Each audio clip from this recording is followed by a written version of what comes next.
Bismillahirrahmanirrahim. Assalamualaikum warahmatullahi wabarakatuh.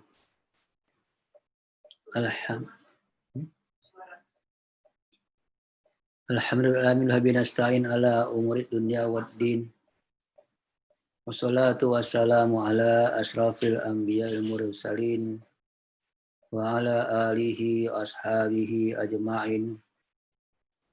Raditu billahi rabba wa bil islami dina wa bi Muhammadin nabiyya wa rasulah. Alhamdulillah. Segala puji kepada Allah yang memberikan kepada kita nikmat iman, nikmat Islam. Semoga Allah tetapkan iman kita dan Allah kuatkan Islam kita. Salam salam kepada baginda Rasulullah Sallallahu Alaihi Wasallam. Semoga Allah jadikan kita menjadi umat yang terbaik dengan uti sunnah-sunnah Nabi, uti akhlak dan sirah Nabi. Kita mendapatkan syafaat dari Rasulullah surga bersama Rasulullah Sallallahu Alaihi Wasallam. Amin amin ya rabbal alamin. Insyaallah pagi hari ini kita masih melanjutkan tentang tadabbur konsep hidup daripada surah Yasin ayat yang ke-55 insyaallah. Wabillahi minasyaitonir rajim. Bismillahirrahmanirrahim. Inna ashabal jannatil yawma fi su'in fakihun. Hum wa azwajuhum fi dhilalin alal araiki muttaki'un. Lahum fiha fakihatun wa lahum ma yadda'un. Salamun qawlam min rabbir rahim. Wamtazul yawma ayyuhal mujrimun. Alam ahad ilaikum ya bani Adam alla ta'budu syaitan. Innahu lakum aduwwum mubin. Wa ani'buduni hadza siratum mustaqim. Walaqad adalla minkum jibilan katsira afalam takunu ta'qilun. Hadhihi jahannamul lati kuntum tu'adun. Islauhal yawma bima kuntum takfurun. Al yawma nakhtimu ala afwahihim wa tukallimuna aydihim wa tashhadu arjuluhum bima kanu yaksibun. Walau nasya'u latamasna ala ayunihim fastabakus sirata fa anna yubsirun. Walau nasya'u lamasahnahum ala makanatihim famastata'u mudiyan wa la yarji'un. Faman nu'ammiru nunakkisu fil khalq afala yaqilun. Sadaqallahul azim wa sadaqa rasuluhun nabiyul karim. Wa nahnu ala dzalika minasy syahidin. Amin amin ya rabbal alamin. Setelah Allah menceritakan kepada kita bagaimana sikap orang-orang kafir terhadap petunjuk Tuhan pada ayat sebelumnya,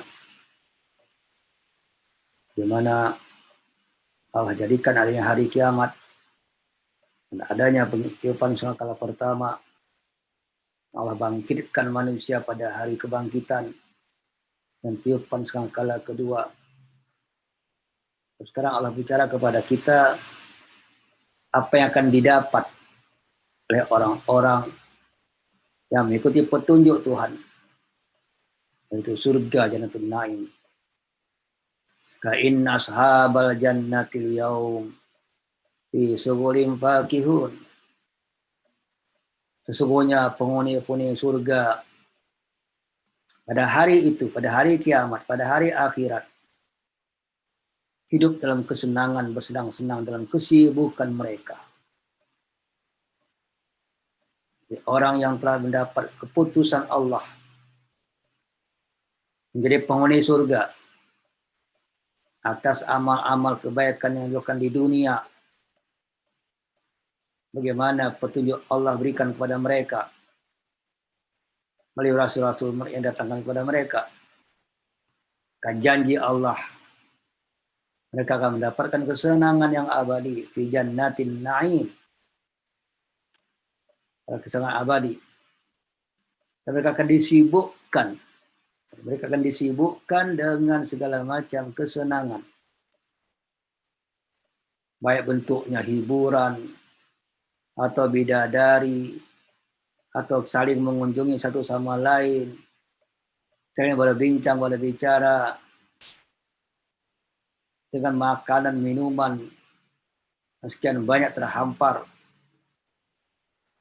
dengan pelayan-pelayan, dengan wildan mukhalladun, dengan penuh kegembiraan. Yang paling hebat lagi, mereka dapat berjumpa dengan Allah, berbicara langsung dengan Allah Subhanahu wa ta'ala, yang sehingga melupakan semuanya, sibuk dengan kenikmatan, tidak ada sedikit pun kesusahan, tidak ada apapun masalah dalam surga, tidak ada amal ibadah dalam surga, tidak ada kepenatan, kecapean dalam surga. Hidup hanya penuh dengan fakihun, segala macam kegembiraan yang mereka dapatkan. Inilah Allah gambarkan orang-orang yang selamat daripada godaan setan. Orang-orang yang mengikut petunjuk Tuhan, jaminannya adalah menjadi ashabul jannah, di penghuni surga. Di dalamnya disibukkan setiap saat dengan kesenangan, maka akan melupakan apapun kesusahan. Dan itu kita khalidina fiha abada, akan kekal selama-lamanya. Gambaran surga yang kita banyak ayat kalau kita bicara surga pada ayat Al-Ghasiyah, bicara surga pada ayat Al-A'la, bicara pada ayat Al-Waqiah, bicara surga pada surah-surah Ar-Rahman, bicara surga. Hampir semua surah. Memang itu harus diingat supaya orang tidak lupa. Karena manusia mencari kegembiraan, manusia mencari kesenangan, itu adalah memang sudah karakter manusia. Karena dalam diri manusia ada namanya nafsu. Nafsu pasti menginginkan kesenangan. Hanya saja kesenangan yang diingat oleh orang yang beriman itu kesenangan surga. Kesenangan yang abadi. Kesenangan yang selama-lamanya. Bukan kesenangan yang sementara. Jadi orang-orang yang ingkar, dia terpedaya oleh kesenangan yang sementara. Hanya di dunia. Padahal dunia akan fana. Dunia akan hancur. Yang kita harusnya dunia itu dipersiapkan untuk mendapatkan kesenangan akhirat. Dunia harus dipersiapkan untuk mendapatkan kesenangan akhirat. Jangan sampai kesenangan dunia itu melupakan kesenangan akhirat. Manusia harus menguasai dunia, tapi jangan sampai melupakan akhirat. Ibtaghi, carilah. Cari dunia, cari akhirat. Wala tansa nasibaka minad dunia. Tujuan kita ini hidup menuju akhirat. Hidup kita mencari kesenangan di akhirat. Mencari kebahagiaan di akhirat. Hanya untuk mencapai kesenangan di akhirat melalui dunia. Dunia itu kita pergunakan, apapun yang kita dapat di dunia baik harta, baik kuasa, baik ilmu, baik pangkat, apa saja, baik waktu, baik kesehatan, segala macam kenikmatan di dunia dipakai untuk mendapatkan kenikmatan di akhirat. Al-akhiratu khairun laka minal ula. Maka kenapa kadang nanti kita di akhirat akan mendapat kesenangan yang terus menerus, suhul, sibukkan. Inilah yang kita cari sebetulnya. Yaitu hanya kita dapat cari hanya dengan keridhaan Tuhan. Kalau Tuhan ridho, dan Tuhan ridho kalau Tuhan menerima amal. Jadi amal kita lakukan untuk mencari ridho Tuhan. Sehingga kita mendapatkan kesenangan akhirat dalam surga Jannatul Naim. Dan kita akan disibukkan dengan surga.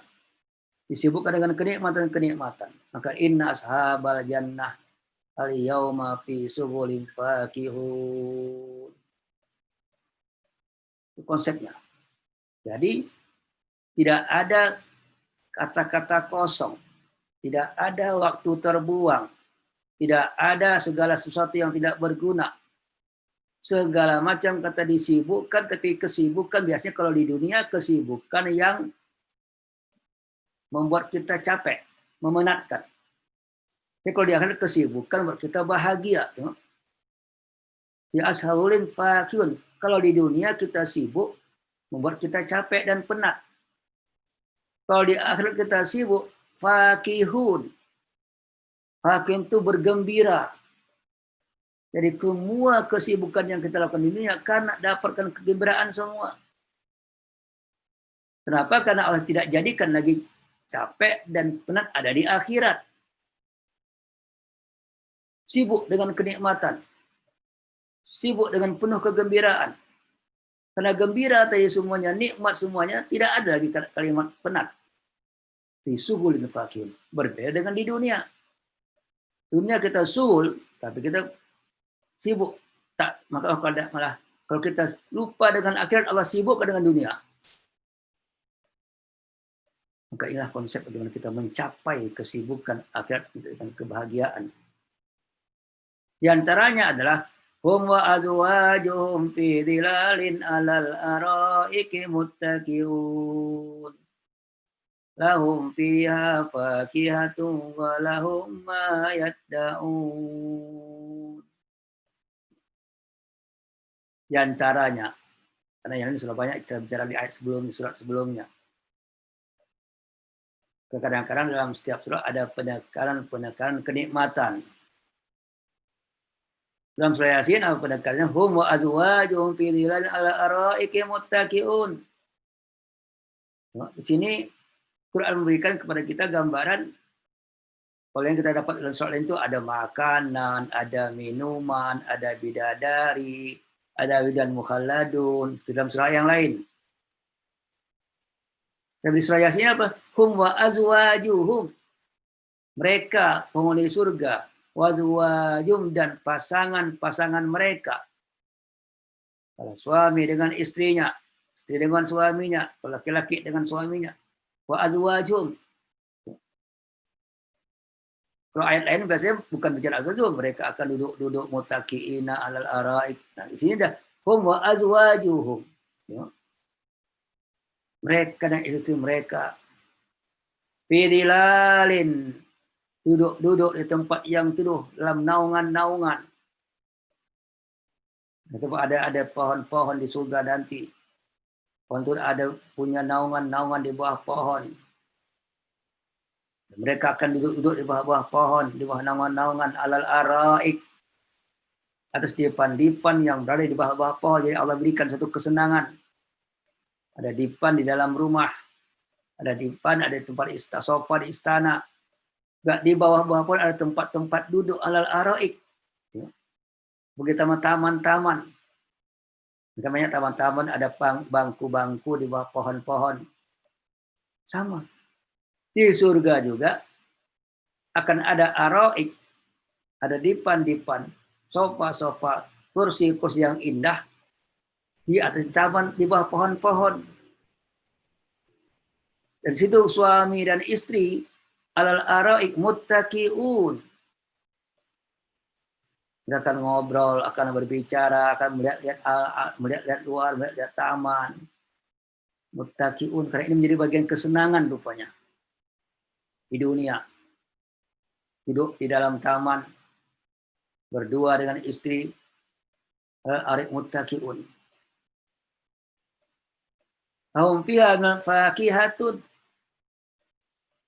Mereka memperoleh apa saja buah-buahan yang ada sambil makan buah-buahan. Sambil ngobrol di bawah pohon. Sambil bertelekan tempat. Dan apa saja yang mereka minta pada waktu mereka berada di atas pohon tadi. Di bawah naungan pohon. Walahum ma yaddaun. Ingin makanan, ingin minuman, hiburan, penyanyi. Jadi kalau menikmati hidup di istana, satu kenikmatan. Menikmati hidup di dalam taman pun satu kenikmatan. Dan apa yang ada di istana, hanya suasana dari satu adalah indoor, yang satu outdoor. Ya. Satu di dalam gedung, satu di luar gedung. Sama-sama untuk menikmati kehidupan. Lahum fiha fakihatun walahum ma yaddaun. Ummu Habibah bertanya kepada Rasulullah, ya Rasulullah, jika seorang wanita pernah bersuami 2 kali, bagaimanakah yang akan menjadi pasangan dalam surga? Rasul menjawab, bi ahsanihi ma khuluqan kana ma'ha fid dunya. Suami yang paling baik akhlaknya di dunia itu akan menjadikan pasangannya di akhirat kepada kebaikannya. Karena itu kesenangan Anda di dunia dengan kebaikannya, maka Anda tenang dengan hati Anda dengan kebaikannya, di akhirat Anda akan dapatkan yang baik-baik. Dalam hadis lain sebutkan, kalau bagaimana yang ada perempuan dapat 2, 3, dan 4 kali bersuami. Sama jawaban Nabi. Anda ingin pilih yang dari mereka mana yang paling baik akhlaknya, Anda akan terserah Anda. Kalau Ummu Habibah, seorang perempuan memiliki banyak suami. Walaupun demikian, kalau Anda mau cari iman, terserah Anda. Tidak ada hukum di surga. Tidak ada hukum di surga. Semua adalah kesenangan-kesenangan. Tidak ada larangan di surga. Semua adalah kenikmatan-kenikmatan. Apapun Anda buat, silahkan. Yang penting menyenangkan hati Anda. Fakihun. Jadi fakihun sesuatu yang menyenangkan. Anda ingin apa, setelah Anda mau berapa, silahkan. Kenapa? Karena ini kondisi darul jaza. Surga itulah tempat mendapat balasan. Demikian juga. Sekarang antara ada permaisuri surga, mana lebih cantik? Ummu Salmah bertanya, Rasulullah, beritahukan kepada aku apakah istri di dunia itu lebih baik daripada bidadari surga? Rasul menjawab bahwa istri di dunia itu lebih mulia daripada bidadari surga. Ummu Salmah bertanya lagi, mengapa demikian? Rasul menjawab, para istri itu lebih utama disebabkan sholat mereka, puasa mereka, ibadah mereka. Dan maka nanti Allah akan memberikan cahaya wajah mereka. Badan mereka daripada sutra, warna putih, pakaian hijau, perhiasan kuning emas, kalung permata, sisir sikat rambut daripada emas. Mereka akan berkata, kami adalah wanita yang kekal, bakiat, yang penuh dengan kenikmatan, hidup dengan kenikmatan, bertempat tinggal di alam tempat yang abadi, dan hidup dalam keridhaan. Hidup dalam keridhaan, tidak ada hasad dan dengki. Maka bahagialah siapa yang kami miliki, yang miliki kami. Kenikmatan istri, suami istri dalam surga nanti. Mereka akan dapat kenikmatan bersama. Pada ayat aturan Imam sekali bahwa mereka akan dikumpulkan dengan anak-anak istri-istri. Berkumpul kembali di surga. dengan keluarga-keluarga, bersenang-senang. Maka perbanyaklah kawan, jagalah keluarga. Karena keluarga juga menjadi keluarga di dalam surga yang naim sebetulnya. Hum wa azwajuhum. Mereka dalam masa hidup mereka. Fi dhilain al-araiki muttaqiun. Ahum fiha fakihatun walahum ma yadda'un. Salamun qawlam mir rabbir rahim. Salamun. Kepada penghuni surga akan diucapkan ucapan salam. Dari siapa ucapan salam? Qaulan mir rabbir rahim. Ucapan salam itu daripada Tuhan. Seluruh sekalian alam dan Tuhan yang Maha Penyayang. Bayangkan.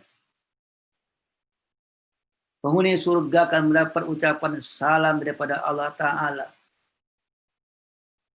Dan ini merupakan suatu kebahagiaan seorang makhluk. Biasanya yang di bawah memberikan salam yang di atas. Orang di atas bukan salam yang di bawah. Kita jumpa bos kita, memberikan salam, juga salam kepada kita. Karena Allah menjumpai kita dan memberikan salam kepada kita. Kenapa dalam beberapa tradisi orang masyarakat membaca Yasin akan baca salamun qaulam mir rabbir rahim. Salamun qaulam mir rabbir rahim. Salamun qaulam mir rabbir rahim. Diulang sampai 3 kali. Kenapa diulang sampai 3 kali? Karena membaca sebagai doa.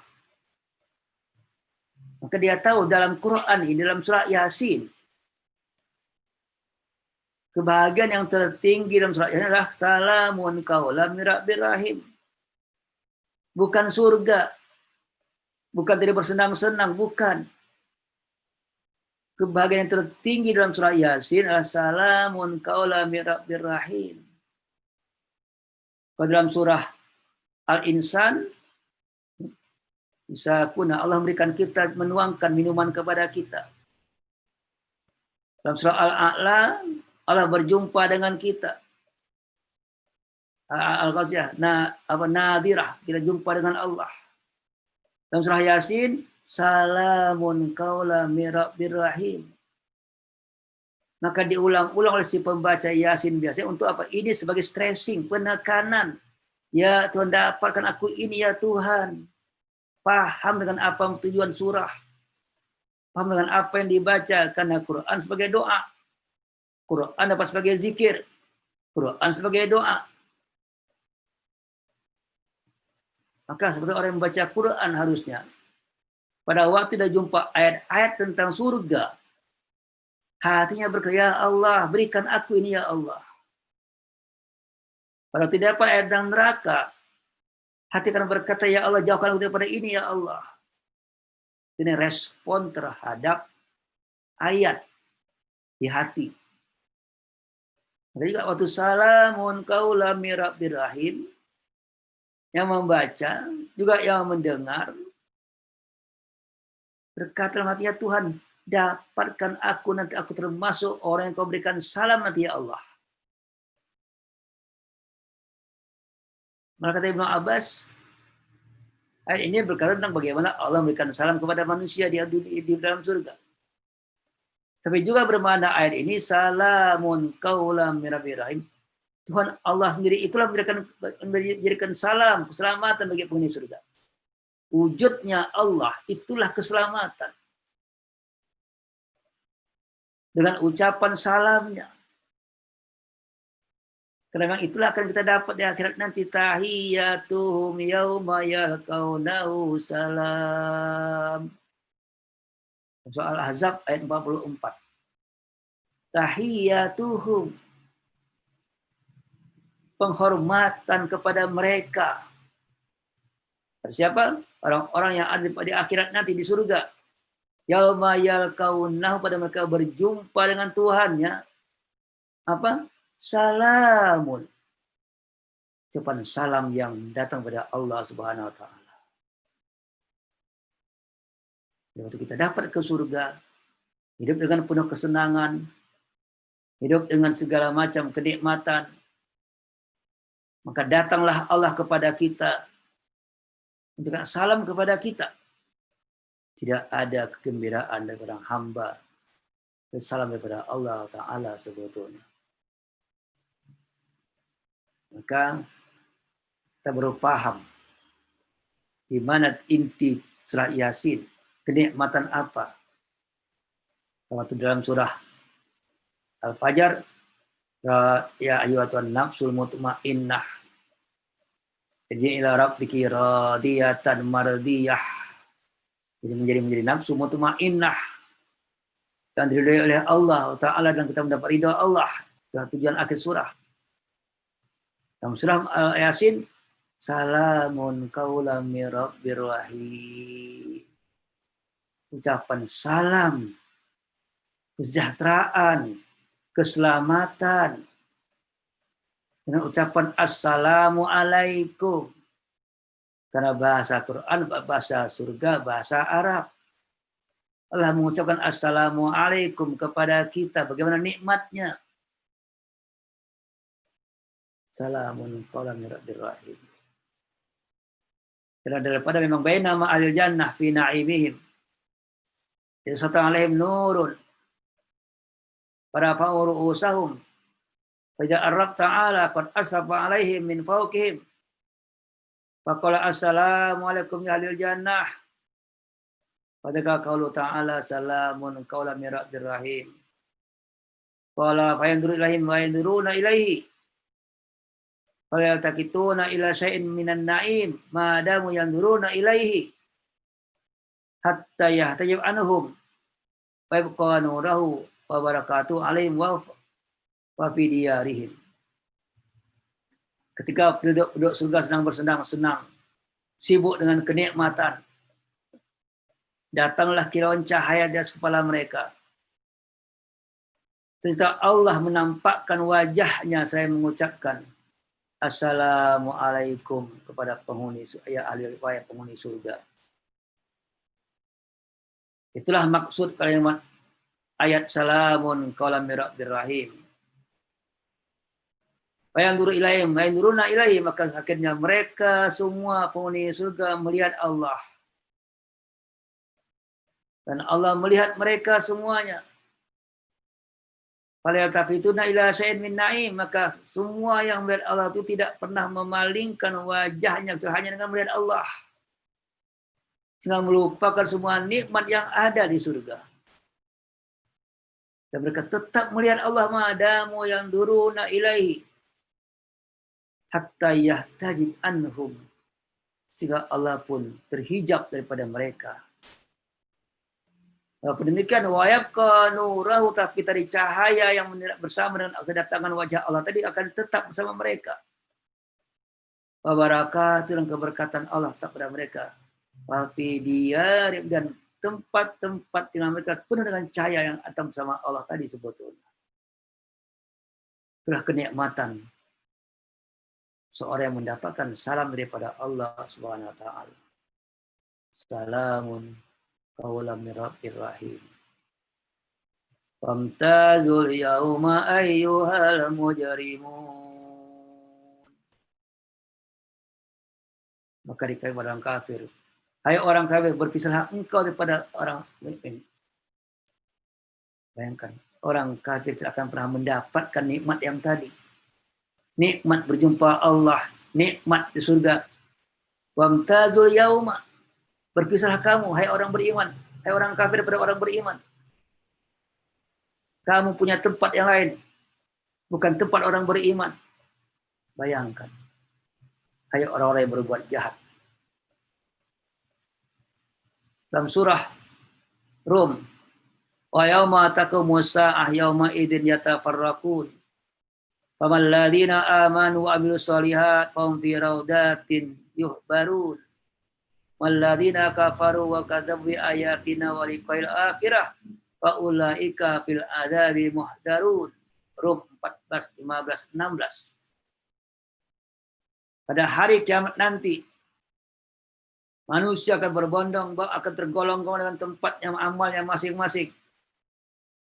Alladzina amanu, orang-orang yang beriman, wa amilus shalihat, beramal yang soleh, fahum fi raudatin yuhbarun.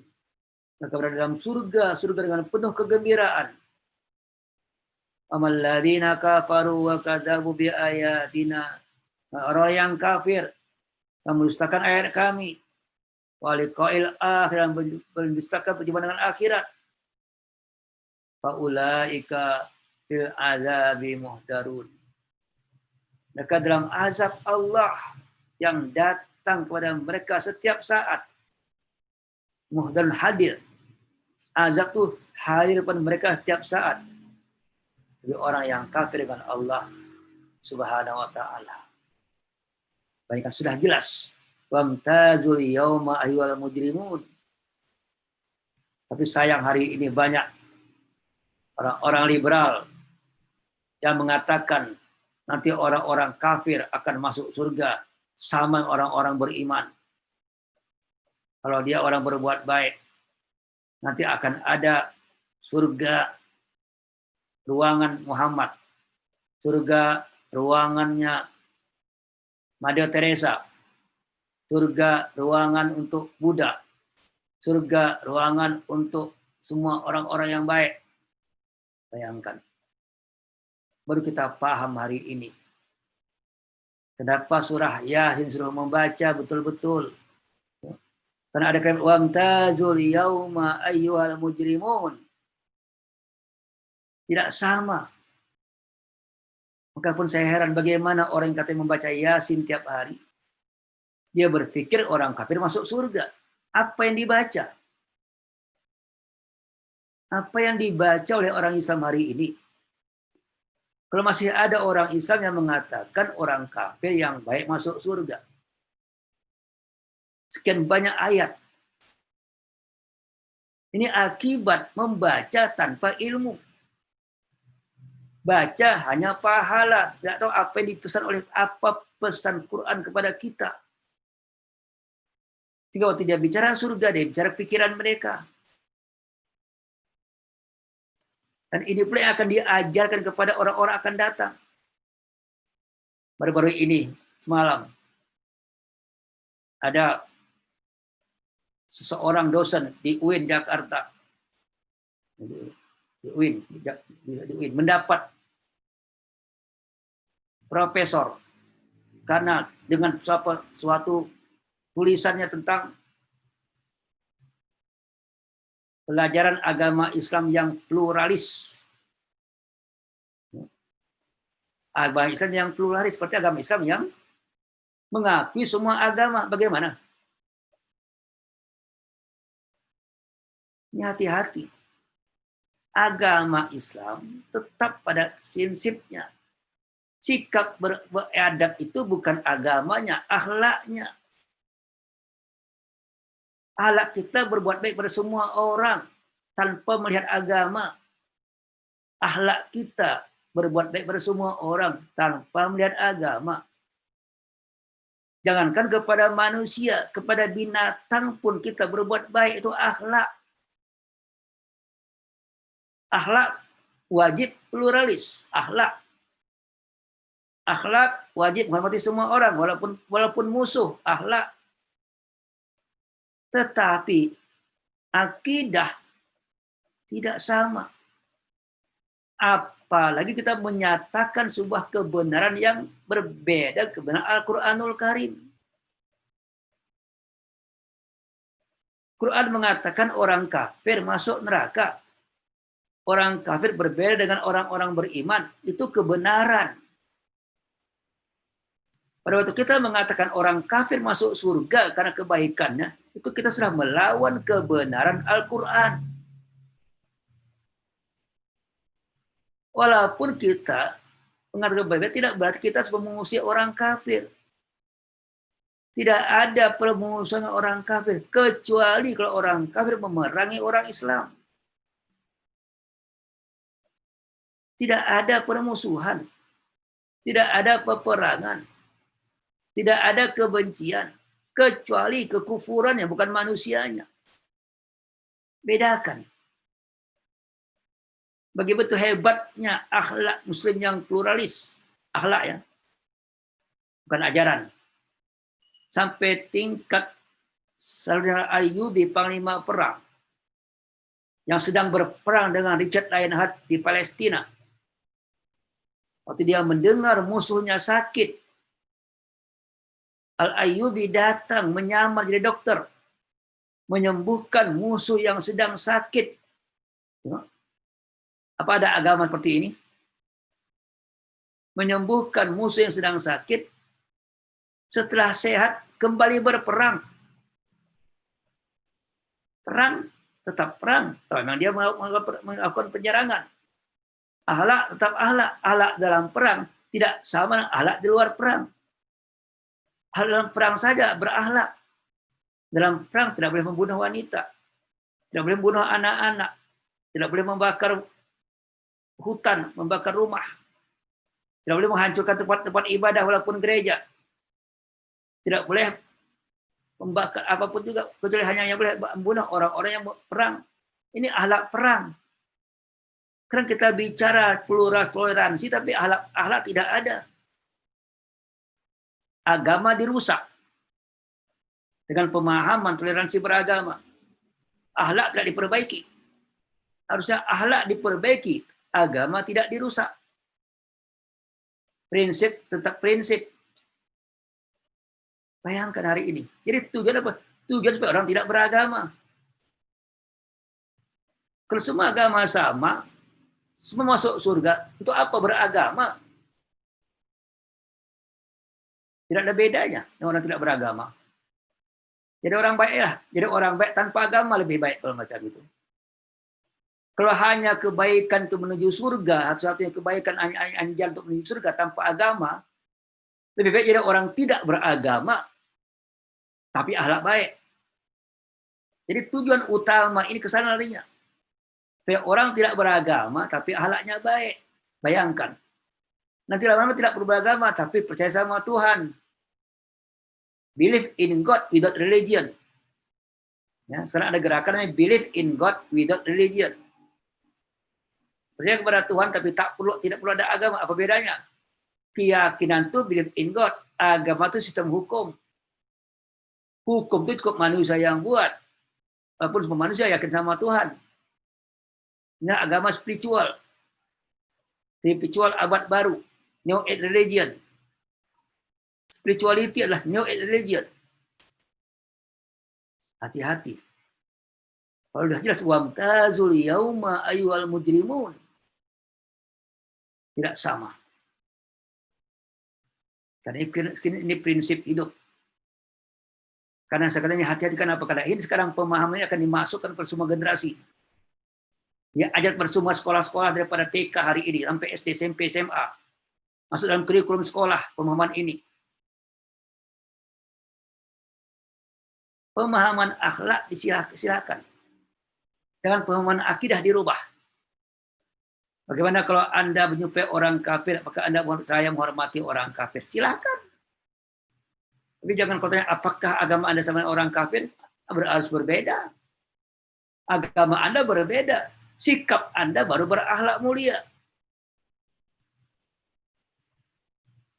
Ini kalau kenapa saya tekankan ini, karena kalau kita tidak paham hari ini yang menjadi suatu sekarang dibuat di dalam pikiran umat Indonesia hari ini di dunia ini, supaya kita mengatakan semua agama sama, tidak perlu berbeda lagi, karena akan menjadikan satu global teologi.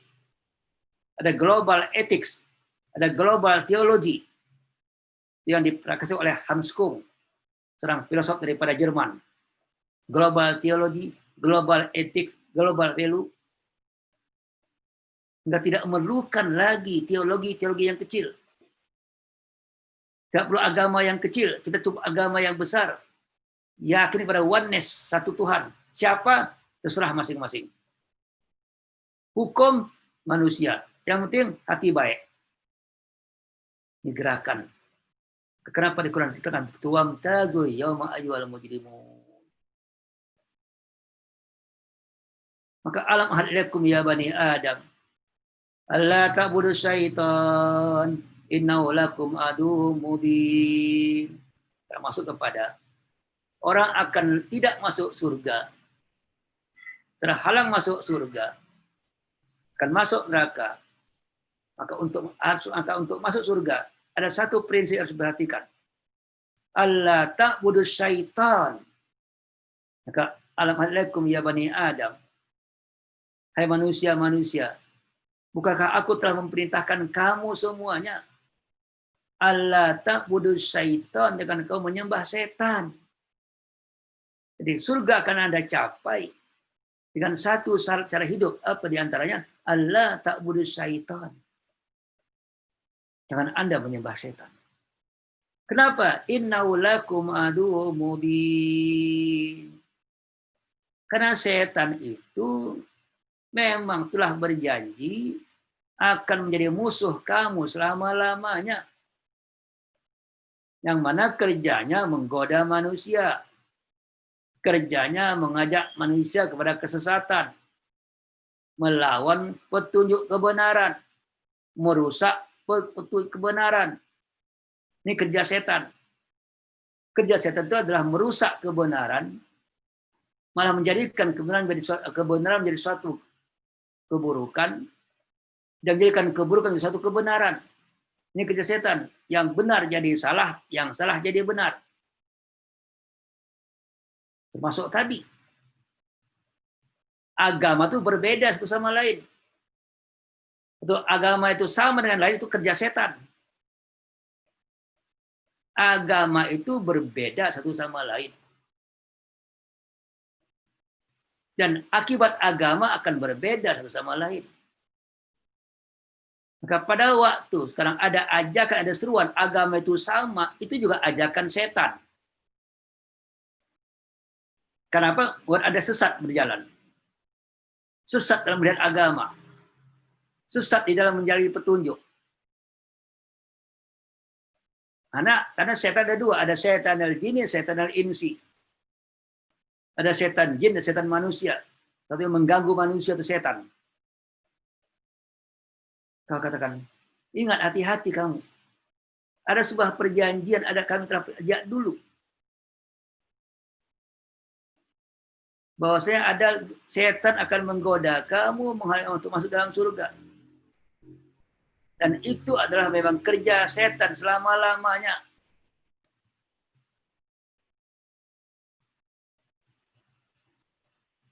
Maka Allahum bihurur. Setan membujuk Anda dengan segala macam tipu daya. Tengok sejarah. Falamma dzaka syajarah badat lahuma sawatuhuma wa tafika yaksifani alaihima min waraqil jannah. Fa yadahuma rabbuma alam anhakuma an tilkuma syajarah. Wa aqul lakuma inna syaitana lakuma aduwwum mubin. Setan berusaha membujuk Adam dan Hawa dengan tipu daya supaya memakan buah khuldi.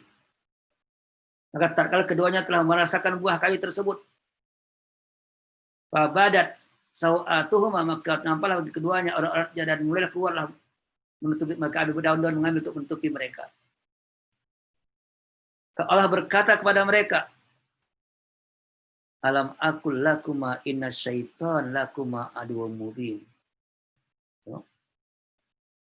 Allah telah mengatakan kepada Adam dan Hawa, bukan Allah telah katakan kepada kamu bahwa setan itu musuh yang nyata. Bayangkan. Aduwwun mubin. Al-A'raf ayat 22. Surah Yusuf ini mengatakan inna syaitan lil insani aduwwun mubin. Tambah lagi, setan itu bagi manusia musuh yang nyata. Atau yuridu syaitan ayudillahum dalalan ba'ida. Apa yang manusia sesat-sesatnya, ba'ida, sejauh-jauhnya.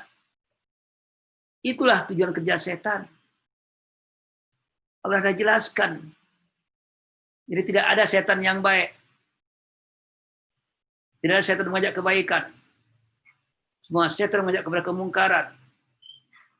Mengajak kepada kesesatan. Hati-hati dengan pengaruh setan macam-macam. Karena Dia boleh cara nampak, cara tidak nampak.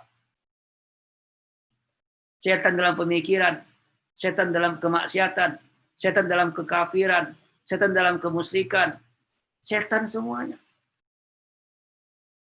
Dan setan mengakui bahwa apa saja yang manusia lakukan, itu adalah kerja setan semua yang menjadi kepada keburukan. Jadi, bahwasanya apa saja yang dilakukan oleh manusia untuk kesesatan, itu semua kerja-kerja setan. Baik dengan pemikiran, baik dengan perbuatan, baik dengan idea-idea, baik dengan apa informasi yang dapat merusak kehidupan keimanan kita. Itu semua adalah cara-cara setan akan mengganggu manusia. Tujuannya hanya membuat manusia tidak dalam petunjuk Tuhan. Itu konsepnya. Karena dia memang tetap akan berusaha bagaimana buat manusia itu akan melanggar petunjuk Tuhan. Itu kerja setan. Jadi kita harus paham bahwasanya innal insana lakum aduwwum mubin. Inna syaitana lakum aduwwum mubin. Setan itu musuh kamu. Hanya kadang-kadang cara setan yang kita kadang-kadang harus tahu. Setan pemikiran juga ada, setan perbuatan juga ada, setan idea juga ada,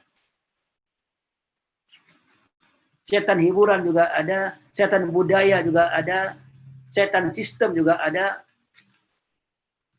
Semua dengan bentuknya masing-masing. Maka untuk melawan siapa? Inna anik buduni. Hada siratul mustaqim. Hanya dengan menyembah Allah dengan benarlah kita akan tidak mudah digoda oleh setan. Tanpa petunjuk Allah, kita dapat terjebak dengan segala macam bentuk-bentuk setan. Maka Allah, hai manusia, jangan sampai digoda oleh setan. Karena dia akan buat Anda lari daripada kebenaran. Masuk Anda ke Islam secara total. Ya alladzina amanu dukhulu fi silmi kafah. Masuk Anda dalam keislaman itu secara menyeluruh, kafah, dalam sistem secara total. Karena setan akan mengikuti Anda, akan merusak kita semua total juga. Dia tidak bisa merusak ibadah kita, dia merusak ekonomi kita. Ekonomi kita, ekonomi ikut cara setan. Walaupun kita beribadah yang rajin, tidak bisa masuk ibadah kita, masuk dalam akhlak kita, dirusak akhlak kita, atau bisa ibadah dirusak hati kita menjadi riak dan sombong.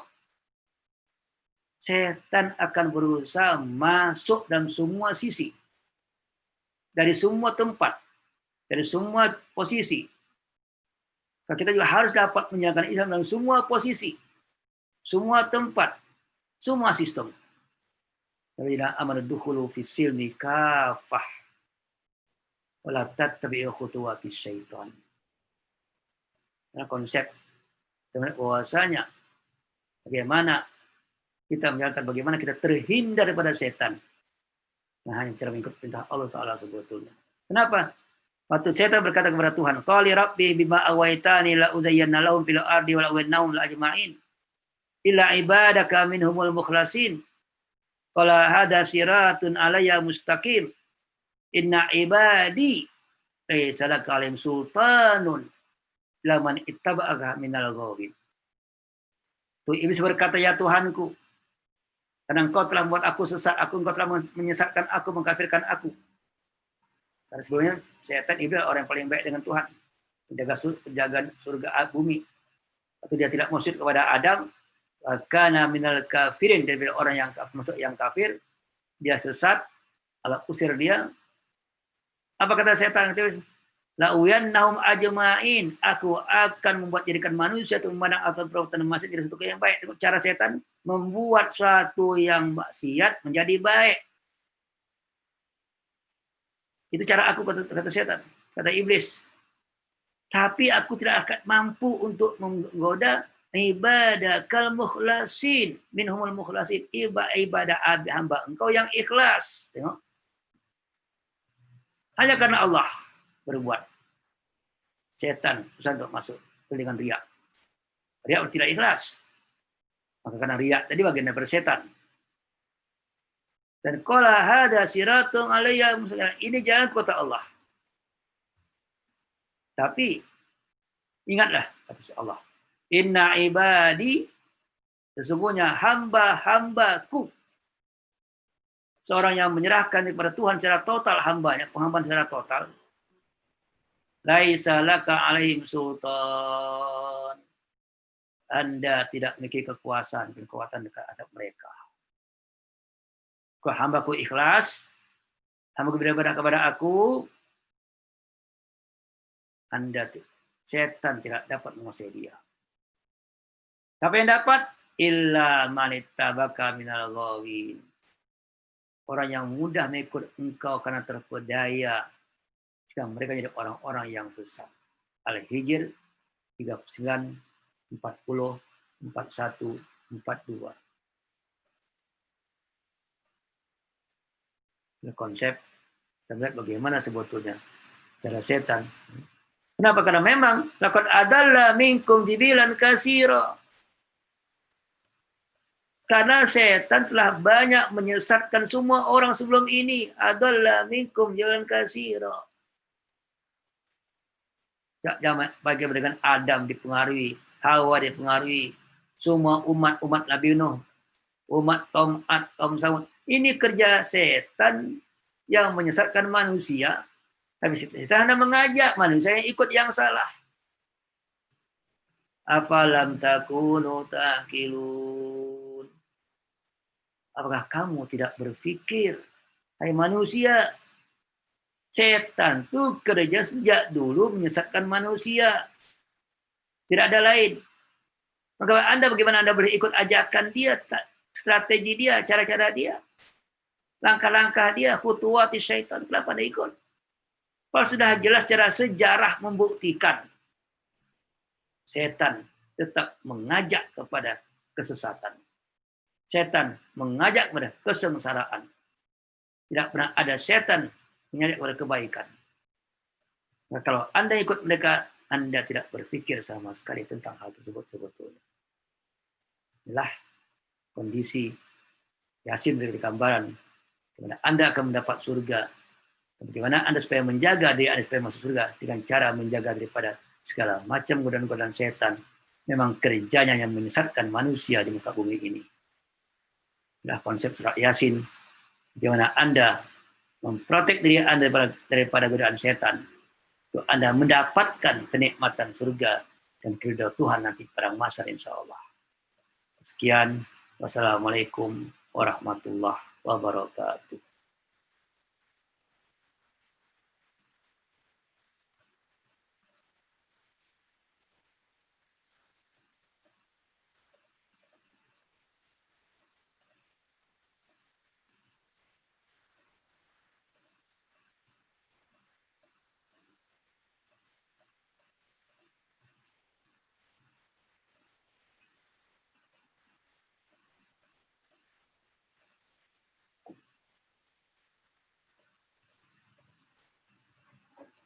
Bagaimana cara menjaga hati agar tinggal pada sifat bangga terhadap kemampuan diri sendiri, namun kelihatan dari luar seolah-olah ikhlas dan baik. Menjaga hati sifat bangga kepada diri, pertama dengan meyakini apapun yang Anda pada diri Anda itu daripada Allah. Tidak ada kuasa daripada Allah, tidak ada nikmat daripada Allah.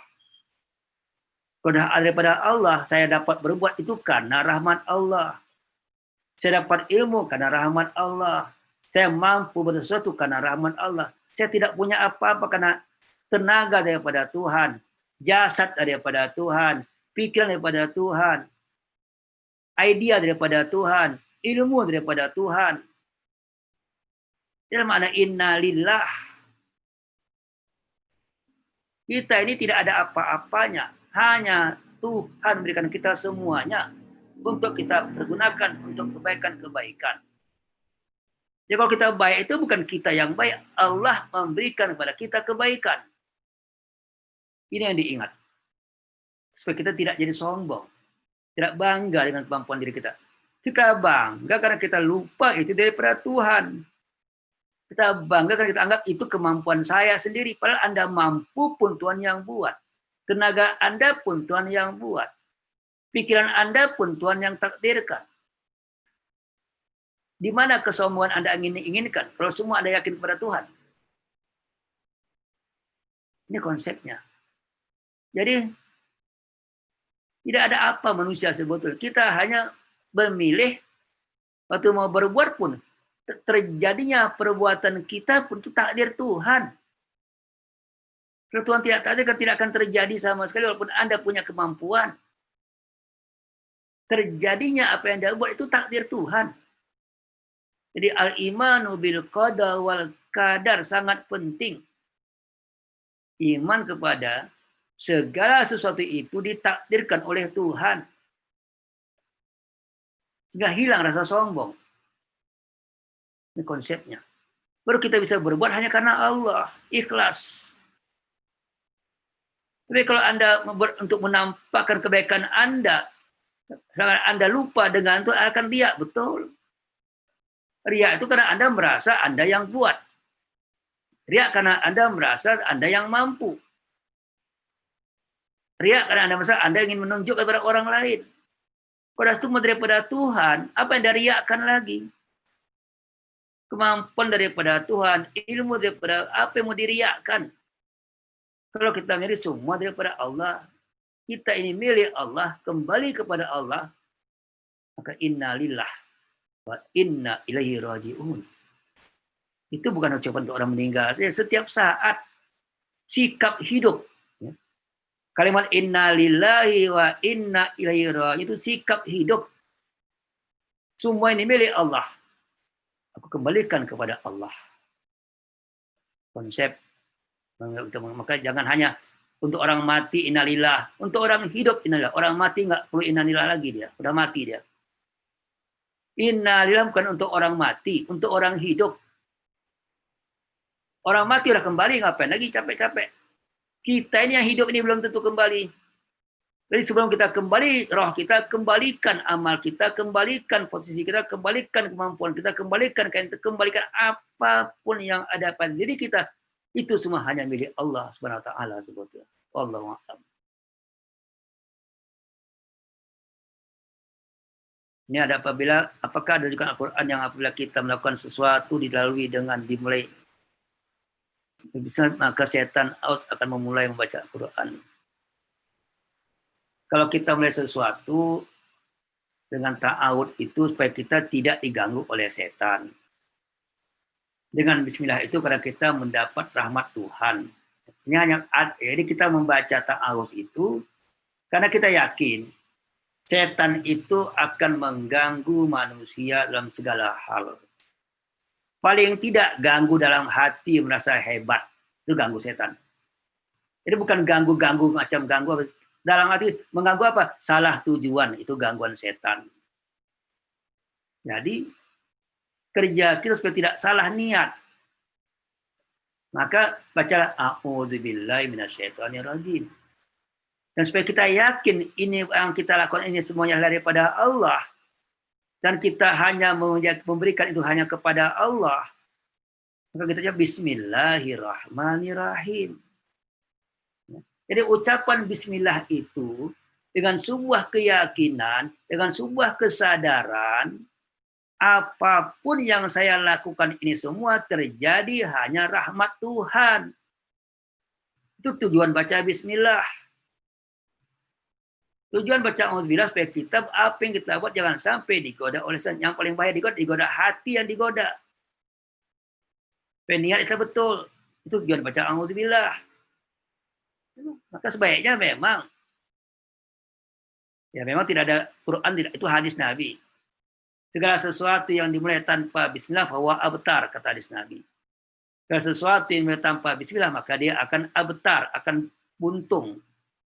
Nanti tidak sampai ke tujuan. Nanti ada satu yang rugi. Kerja boleh betul, tanpa bismillah itu adab. Adab kita supaya betul pasang niat yang betul, baca dengan Bismillahirrahmanirrahim. Tapi saya katakan tadi, bacanya betul-betul baca yang meyakini sesuatu, bukan baca tapi tambah sombong. Ini pakai Bismillah, tapi ria, auzubillah, tapi ria. Ya.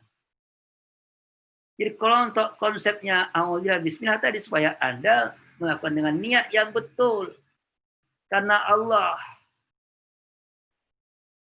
Malah ini waktu membaca Bismillah, karena supaya nampak, supaya baca waktu mau kerja Bismillahirrahmanirrahim keras-kerasnya.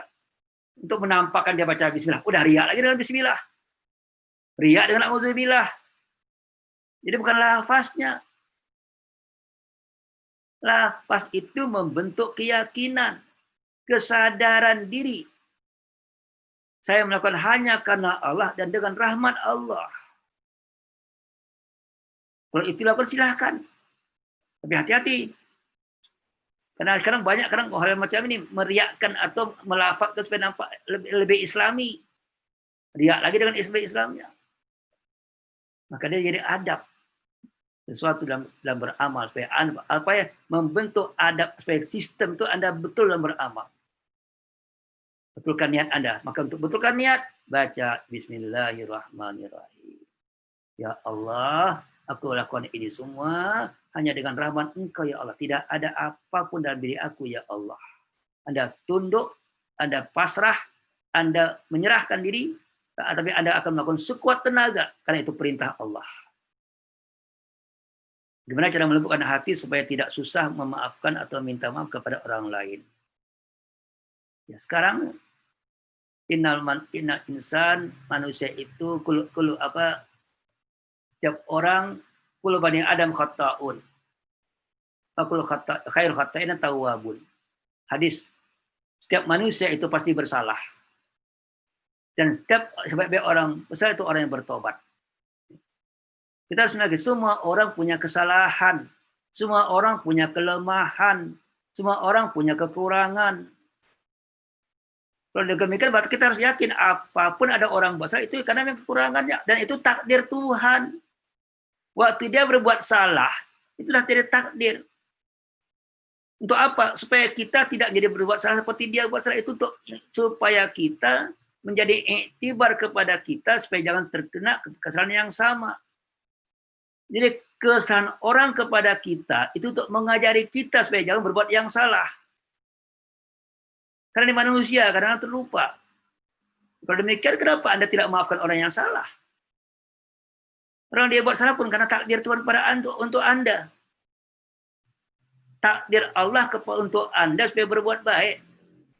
Itu orang salah itu supaya Allah buat Anda untuk ada baik. Jadi kenapa Anda marah orang yang salah? Kenapa Anda tidak maafkan orang yang salah? Apalagi kalau kesalahan itu orang itu memang tidak, itu yang salahnya karena dia tidak silap. Khata'un, sifat manusia. Jadi waktu kita lagi itu sifat manusia, dan Allah itu cuma takdir Allah, pasti ada kebaikan untuk Anda. Kenapa kita tidak memaafkan dia? Ini konsepnya. Jadi, dan kita, atau Anda tidak meminta maaf, Anda merasa sombong dengan diri Anda, merasa tidak punya kesalahan, lebih parah lagi. Setiap manusia pasti memiliki kekurangan. Setiap diri memiliki dosa. Paling tidak kita mungkin dosa hati. Suuzon sama seorang, udah dosa hati. Dosa pandangan. Dosa ucapan. Maka tidak mungkin ada manusia tanpa dosa. Pada orang lain, maka kita selalu minta maaf. Satu sikap, mendoakan orang lain, memaafkan orang lain. Memaafkan dan mendoakan. Kemudian juga kita tidak merasa tidak berdosa. Waktu kita tidak merasa salah, itu satu kesalahan. Tidak merasa salah, itu satu kesalahan. Tidak merasa dosa, itu dosa. Ya. Itu namanya ujub. Dosa ujub. Dosa merasa lebih baik pada orang lain. Berarti kita digoda oleh setan dalam hati. Itu godaan setan masuk dalam hati. Segera kita istighfar. Karena Allah saja memaafkan, mana Anda tidak memaafkan? Allah saja memaafkan semua dosa hamba-hambanya. Maka kita pun, atau Anda merasa Anda lemah, Anda pernah salah, Anda akan mudah minta maaf. Dan diminta maaf itu bukan berarti Anda lemah. Dengan minta maaf Anda mulia. Karena Anda mengakui keadaan diri Anda. Atau orang tidak minta maaf, itu orang yang hina. Karena dia tidak tahu dirinya siapa. Diri manusia itu memiliki kekurangan. Maka memaafkan orang, mendoakan orang. Sikap terbaik sebetulnya. Ternyata tawaduk. Dan kemuliaan bersama tawaduk. Sikap hidup yang merendahkan kepada orang lain sebetulnya. Mana lebih baik baca Quran mengejar banyaknya bacaan atau membaca sedikit tapi memahami artinya. Karena apa tujuan ibu baca Quran? Kalau tujuannya untuk cari pahala ya baca yang banyak. Karena satu huruf 10 pahala. Kalau tujuannya cari pahala dengan banyak baca. Kalau tujuan Anda memahami Quran walaupun sedikit ya lakukan. Mana lebih baik? Kata Ibnu Mas'ud, siapa memahami satu ayat sama dengan membaca satu surah. Siapa memahami satu surah sama dengan membaca sebanyak Al-Quran, khatam Quran. Nilainya. Memahami satu ayat, nilainya sama dengan membaca satu surah. Karena ayat akan membaca satu pemahaman konsep. Anda baca satu surah, paham satu surah, akan membaca satu Quran. Dan satu surah akan menggabungkan satu konsep hidup yang sama dengan Quran yang lain sebetulnya. Itu bicara nilai. Maka nilainya lebih tinggi daripada hanya membaca dengan pahala. Karena waktu Anda membaca satu ayat, dapat pahala, dapat nilai. Waktu Anda baca banyak ayat, dapat ayat, tapi pahala tapi tidak dapat nilai. Ada nilai plus dalam memahami Al-Quran. Itu konsep bagi saya sebetulnya. Assalamualaikum Ustaz. Ta'awuz atau bismillah ya. Bagaimana Anda mau baca bismillah kalau di hati Anda masih ada setan? Maka dahulukan ta'awuz baru bismillah. Karena setan atau Anda tidak mau baca bismillah pun sudah kena goda setan.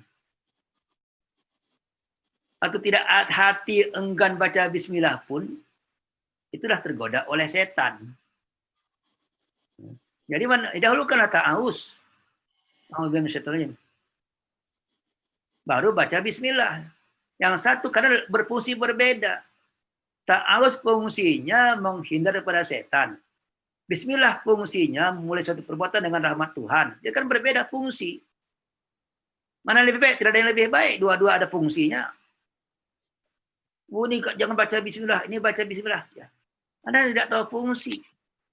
Jam sekarang banyak orang, jangan baca bismillah, baca auzubillah karena Quran adalah suruh baca auzubillah, tidak baca bismillah. Hadis suruh baca bismillah hadis. Kalau baca auzubillah baca dua-duanya.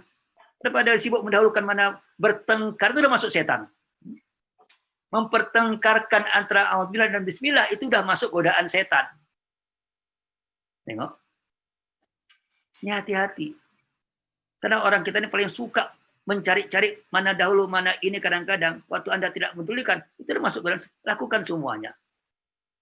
Karena semua petunjuk Allah SWT sebetulnya. Ada petunjuk melalui Quran. Ada petunjuk melalui hadis. Ini konsep petunjuk. Dan semua ada tempatnya masing-masing. Semua ada posisinya masing-masing.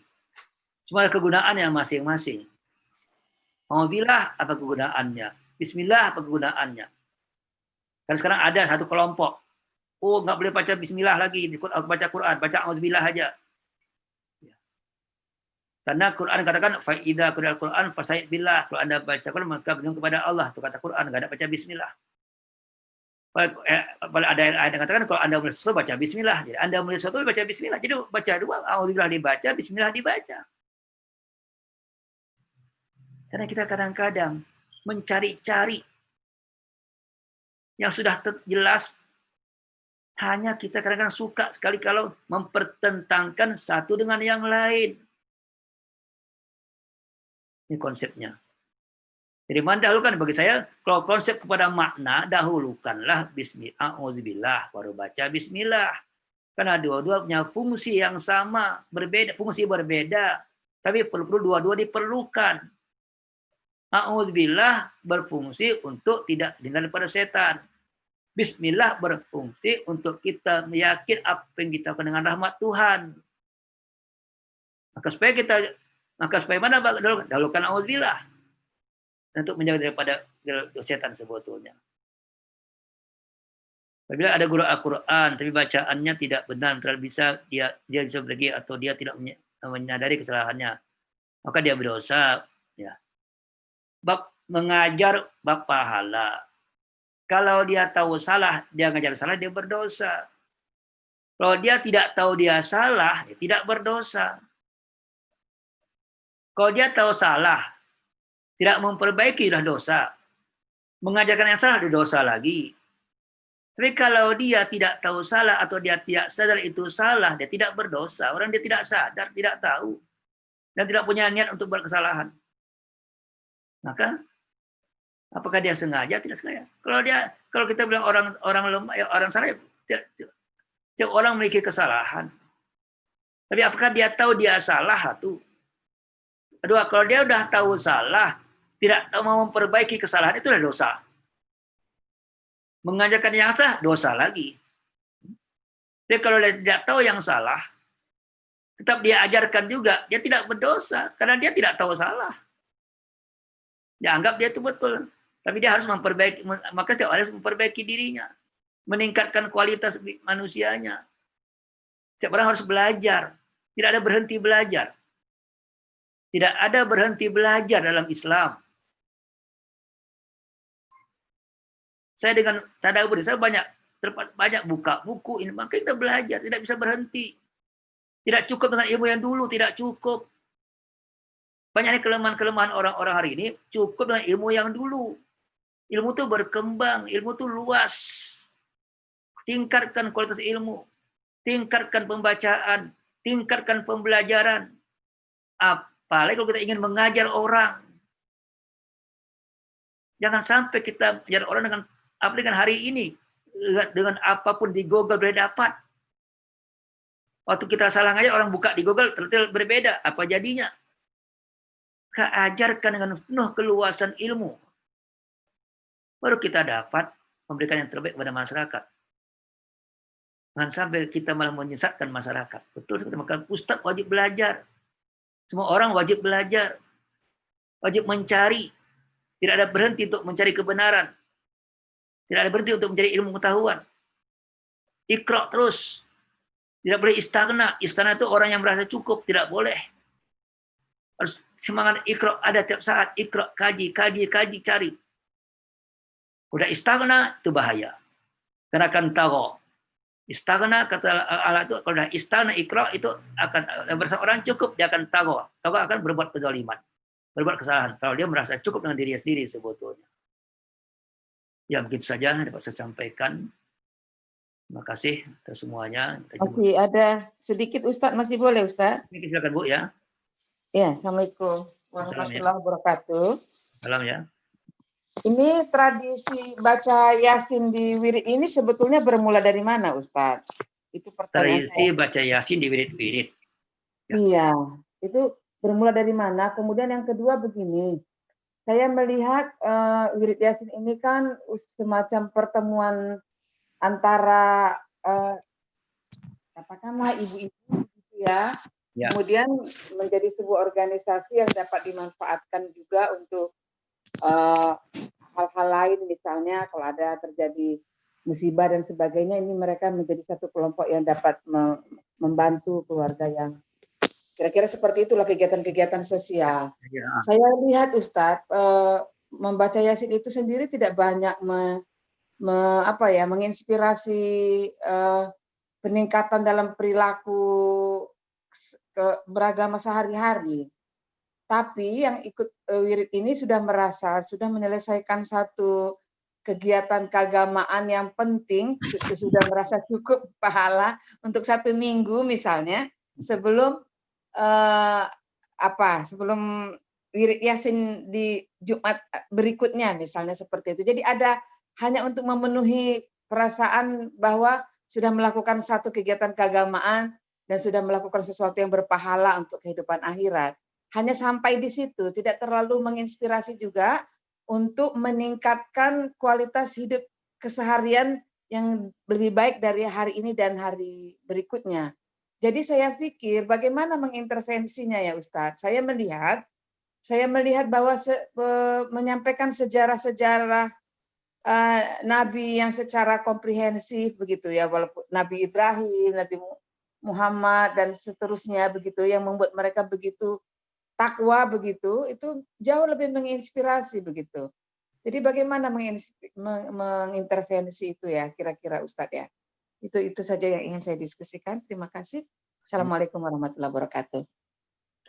Tradisi membaca Yasin sebetulnya itu awalnya dalam masyarakat sahabat ada tradisi menghatamkan Quran setiap malam Jumat. Tradisi menghatamkan Quran ya, bukan baca Yasin. Dalam sahabat Nabi itu rata-rata khatam per malam Jumat. Tradisi khatam Quran. Nah, dalam masyarakat Melayu tidak mampu dia menghatamkan Quran tiap malam Jumat. Ini banyak akalnya orang Melayu nih. Dia carilah bagaimana supaya dapat juga membaca Quran malam Jumat. Ya. Karena tradisi tadi. Ya. Itu kan nasyidul ayam, penutup. Ya. Apalagi waktu dulu kan Jumat itu kan libur besoknya. Nggak kerja. Malam Jumat itu orang petani nggak akan ke sawah. Libur. Maka malam Jumat itu malam untuk liburan. Maka diisilah menjadi tradisi bacaan. Maka dibuatlah kumpul. Sehingga perkumpulan setiap minggu itu menjadi ajang silaturahim satu. Kedua, ajang pendidikan dua. Tidak ada sekolah. Dengan mendidik masyarakat. Silaturahim. Sambil beramal ibadah. Ya. Jadi ada silaturahim. Ada pendidikan. Ada ibadah. Keempat, makan-makan. Ada makan-makan, tambah senang lagi. Udah. Ini menjadi maka dibuatlah budaya untuk silaturahim seminggu sekali, Bu. Awalnya ini. Karena tidak semua orang ikut Jumat. Tidak semua orang ikut sholat jemaah di masjid. Tidak semua orang. Buatlah kumpulan bapak-bapak namanya wirid Yasin, ibu-ibu wirid Yasin. Ajang silaturahim masyarakat zaman dulu untuk saling bertegur sapa, untuk saling tahu keadaan masing-masing, kondisi rumah tangga masing-masing, sehingga dapat menyelesaikan masalah yang jumpa masing-masing. Maka untuk ajang silaturahim ini menjadi sesuatu yang bernilai juga ibadah, dibacalah Quran. Nah, kalau sahabat Nabi membaca Qurannya tadi sampai khatam, orang Melayu ini carilah, kita nggak khatam lah, tapi ambillah inti Al-Quran. Inti Al-Quran itulah surat Yasin. Inti surat Yasin. Ya. Maka bacalah surat Yasin. Karena tadi, kalau kita memahami surat Yasin, ada berapa konsep hidup dalam surat Yasin kita baca tadi? Konsep Quran, konsep kebenaran, konsep kerasulan, konsep pencarian Tuhan, konsep bukti kuasa Tuhan. Ini kadang konsep tentang surga, konsep tentang bagaimana menghadapi iblis. Berapa konsep dapat dalam baca Yasin yang sudah kita kaji aja. Itu sekali masuk, satu paket. Ya. Jadi itu masuk, dibacalah Yasin.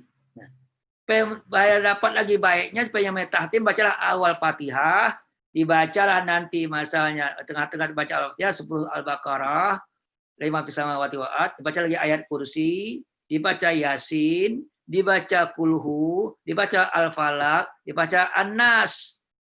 Jadi awal dibaca, tengah dibaca, ujung dibaca. Namanya tahtim. Udah. Jadi tahtim, khatam. Khatam dalam arti ambil awal, ambil tengah, ambil ujung. Tahtim katanya. Untuk menutupi dibaca dengan tahlil. La ilaha illallah. Maka tahtim dan tahlil dengan baca Yasin. Sebagai ajang juga, ajang apa? Ajang pertama untuk silaturahim. Ajang kedua, ajang untuk memahami konsep hidup. Tapi sayangnya, Yasin yang dibaca ini tidak lagi menjadi suatu membaca konsep hidup. Hanya ritual, karena kita selama ini sudah berpikir kalau baca Quran dapat pahala. Nawaitu ini Quran dapat pahala. Bukan Quran cari petunjuk. Beda kan? Quran dapat pahala. Sekarang pun kita masih kayak gitu. Kita baca Quran, tengok dulu mana surat banyak pahalanya. Cari surat banyak pahala. Kalau surat banyak pahala, mana paling banyak pahala suratnya? Surat mana paling banyak pahala? Al-Baqarah paling banyak ayatnya. Itu surat paling banyak pahala. Tapi surat ada nilai, kulhu nilainya tauhid. Al-Qari'ah nilainya tentang kiamat. Al-Kahfi nilai tentang proteksi. Al-Insan nilai tentang al-abrar. Tengok. As-Sajdah nilainya tentang sujud, kehidupan. Yasin semua konsep hidup. Nilai, kalau bicara nilai akan berbeda. Maka supaya ini menjadi kebiasaan, jadi karena itu jadi tiap minggu, tiap hari, tiap minggu buat macam itu, namanya wirid. Wirid itu sesuatu yang dilakukan berkali-kali setiap saat, namanya wirid. Wirid perbuatan ada, wirid perkataan ada, wirid sikap ada. Orang tiap hari buat tolong orang, fakir miskin, itu wiridnya wirid menolong orang. Orang tiap hari ziarah silaturahim, wirid amal dengan ziarah silaturahim. Nah, ini wiridnya wirid baca Yasin. Kan namanya wirid Yasin. Sesuatu amal yang dilakukan setiap rutin setiap seminggu sekali. Ya. Saya mengatakan ini baik. Hanya tinggal kualitas daripada wirid tersebut. Kadang kalau kualitas hanya sekali-sekali membaca Yasin, tingkatkan menjadi kualitas memahami Yasin. Satu hari baca ini, bacanya kajian hari Minggu pertama Yasin yang baca. Nah, kajilah satu ayatnya atau dua ayat Yasin wa Qur'anil Karim, apa maksudnya satu ayat. Nah, minggu depan ayat kedua innaka laminal mursalin, apa maksudnya. Nah, kaji konsepnya. Harusnya daripada wirid pembiasaan bacaan menjadi suatu pemaknaan. Tapi sekarang terjadi kita malah bingung, kita disibuk, jangan baca Yasin, jangan baca ini. Bukan meningkatkan kualitas, malah kita menghilangkan kebiasaan dan menggantikan kebiasaan yang buruk. Yasin ditiadakan, arisan digalakkan. Yasin dihilangkan, nanti mungkin ngurumpi dibanyakkan, salah. Tetapkan ada Yasin, malah ada ini Yasin apa? Yasin baca Yasin, ini wirid Yasin. Nanti ada wirid apa? Wirid kita kerja gotong royong, wirid lagi. Tingkatkan karena manusia dibentuk oleh kelingkungannya. Al-insan madaniun bit-tabai. Ini kata Ibnu Khaldun. Manusia dibentuk oleh lingkungannya. Maka orang dulu membentuk lingkungan yang kondusif untuk pendidikan hati, pendidikan rasa. Dibuatlah baca Yasin macam ini. Jadi buat saya tidak salah. Ada wirid Yasin, nanti ada wirid Kahfi, ada wirid Al-Muluk, ada wirid Al-Baqarah, silahkan bagi saya. Itu hanya cara. Nah, maka karena ada wirid sedekah, karena ada sekarang, sekarang ada one day one juice odol misalnya, one day one juice odos misalnya. Nah, itu wirid juga, wirid baru, wirid odos. Wirid baca Quran seminggu sekali, wirid hafal Quran atau satu bulan sekali surat, itu wirid juga. Wirid itu sesuatu yang dibiasakan. Malah bagi saya dalam menghadapi budaya hari ini, budaya liberal, budaya barat, budaya hedon, diperlukan banyak wirid yang lain.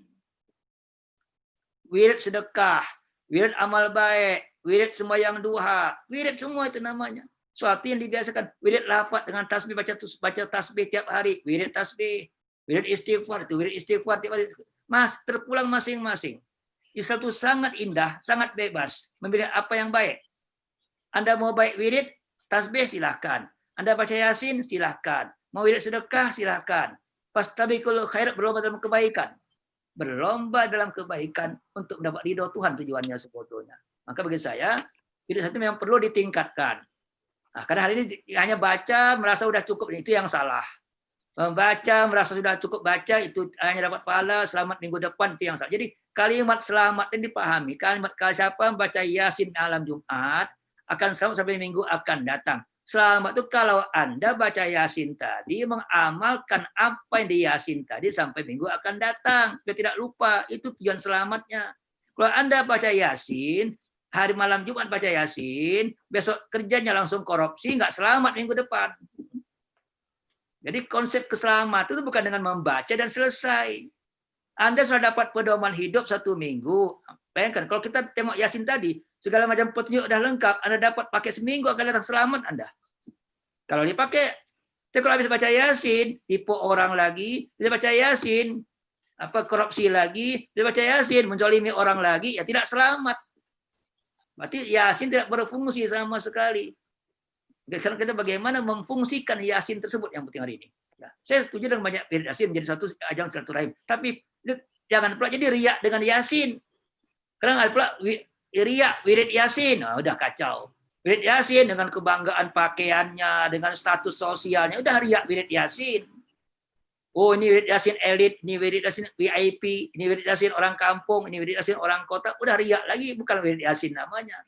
Nah, jadi ini kadang-kadang kita harus tahu kadang-kadang itu cara setan menggoda. Dudukkan pada tempatnya, letakkan pada posisinya, tingkatkan kualitasnya. Kalau kita hilangkan, kita harus membuat sesuatu yang baru, itu budaya. Bagi saya itu budaya, tidak ada masalah sebetulnya. Tapi tadi Bu, kita pahamkan kualitasnya. Itu sekarang kita buatlah. Oke, kita baca Yasin, sambil kita paham baca tafsirnya, satu ayat dulu.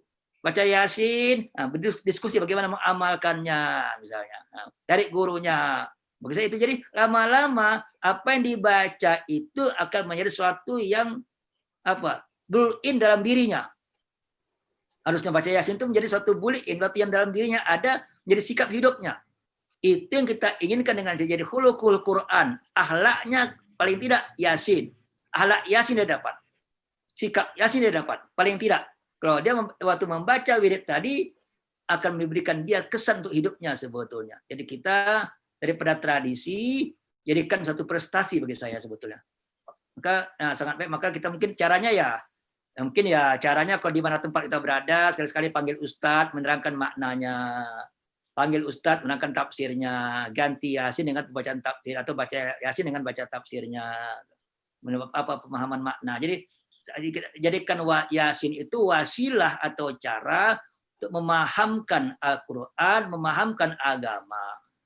Karena hidup bukan hanya dengan pahala. Saya tidak ada sikap pahala, penting pahala sikap sebetulnya pada Allah sebetulnya. Itu saya mungkin ya. Memang saya tuh apalagi di Medan tuh, wirid Yasin macam-macam. Tapi itulah kadang-kadang hanya tradisi yang kosong. Tradisi yang kosong sayang sebetulnya. Makanya kita isi tradisi jadi satu yang berarti bagi saya. Karena itu perlu dipertahankan, tapi untuk meningkat dengan tingkatan kualitas. Paling enggak dia tidak sibuk yang lain, sibuknya masih baca Yasin masih oke lah daripada sibuknya mungkin ngurumpi segala macam sama membuat fitnah dan ghibah segala macam. Jangan pula gara-gara Yasin malah tambah banyak ghibahnya pula, lebih kacau lagi. Jadi kesempatan ghibah dengan baca datang ke wirid Yasin udah nggak benar lagi sebetulnya. Jadi itu yang kita masyarakat perlu kita ajak meningkatkan diri mereka masing-masing. Karena hari ini Bu malah dipakai istilahnya